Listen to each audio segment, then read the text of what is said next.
నా జీవిత భాగస్వామివి నీవు, నా ప్రాణముతో పెనవేసుకున్నావు నీవు. నాకే సమృద్ధిగా నీ కృపను పంచావు. నా యేసు రాజా కృపాసాగరా, అనంత స్తోత్రార్హుడా.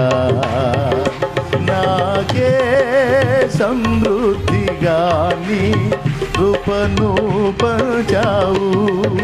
నా యేసు రాజా కృపాసాగరా, అనంత స్తోత్రార్హుడా. నా యేసు రాజా కృపాసాగరా, అనంత స్తోత్రార్హుడా.